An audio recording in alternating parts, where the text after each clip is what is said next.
आज मंगलवार भी है, इसीलिए आपको हनुमान जी से जुड़ी हुई जानकारी भी दूंगी।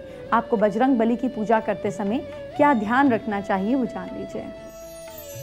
पावनता, ब्रह्मचर्य और संयम। हनुमान जी अखंड ब्रह्मचारी और महायोगी भी हैं, इसीलिए सबसे जरूरी है कि उन्हें किसी भी तरीके की उपासना में वस्त्र से लेकर विचारों तक पावनता, ब्रह्मचर्य और इंद्रियों का संयम रख के अपनाइए। वार, स्नान, कपड़े, आसन, मुखमंडल, इसकी पवित्रता का ध्यान रखते हुए पूर्णिमा तिथि को या मंगलवार, शनिवार हनुमान जी की उपासना के लिए भक्त सवेरे तीर्थ जल से स्नान कर साफ और लाल कपड़े पहने। पूजा के लिए लाल आसन पर उत्तर दिशा की तरफ मुंह करके बैठें। वहीं हनुमान जी की मूर्ति या फिर तस्वीर सामने रखें या उनका मुखमंडल दक्षिण दिशा की तरफ रखें। भक्ति जाप के लिए आप माला जो भक्ति अपनाएं, लेकिन ये बात का ध्यान रखें कि मंत्र जाप के दौरान उनकी आंखें हनुमान जी की आंखों पर टिकी रहें।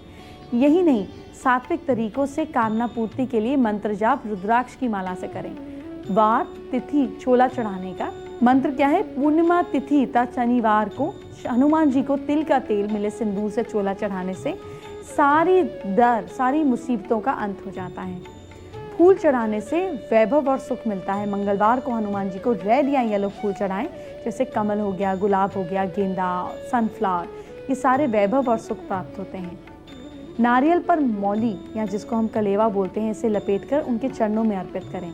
मनचाही मुराद पूरी करने के लिए आप ये कर सकते हैं, नारियल पर सिंदूर भी लगा लीजिए और फिर मौली बांध लीजिए और हनुमान जी के चरणों में अर्पित कर लीजिए। नारियल को चढ़ाते समय आप श्री हनुमान चालीसा की इस चौपाई का पाठ भी करें।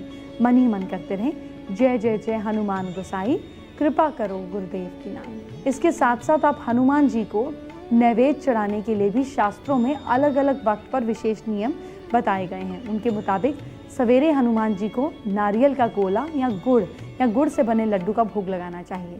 इसी तरह दोपहर में हनुमान जी की पूजा घी और गुड़ या फिर गेहूं की मोटी रोटी बनाकर उसमें दोनों चीज़ें मिलाकर बनाया चूरमा आदि से अर्पित करनी चाहिए। वहीं शाम या रात के वक्त हनुमान जी को विशेष तौर पर फल का कोई भी चीज़ बनाकर देना चाहिए। हनुमान जी को जामफल, केले, अनार, आम के फल बहुत प्रिय बताए गए हैं। इस तरह हनुमान जी को मीठे फल और साथ साथ फ्रूट्स और खाना अर्पित करने पर दुख और असफलताओं की कड़वाहट भरी जिंदगी का अंत होता है और सब कुछ सुखमय, सफलता वाला हो जाता है।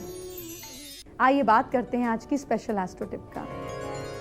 हनुमान जी की बात हुई तो आपको एक खास बात और बताती हूँ। बंदरों को लगातार ट्यूसडे और संडे गुड़ चना देने पर, बंदरों को तंग ना करने पर, उनको खाना देने पर, क्योंकि उनके जंगलों में तो हमने घर बना लिया तो वो बेचारे खाएंगे क्या। जहाँ जहाँ आपको बंदर देखें, जैसे आप कभी हिल स्टेशन जा रहे हैं, ढेर सारा सामान रख लीजिए और बंदरों को दीजिए, उतना ज़्यादा आपका मंगल स्ट्रांग होगा और हनुमान जी की कृपा मिलेगी।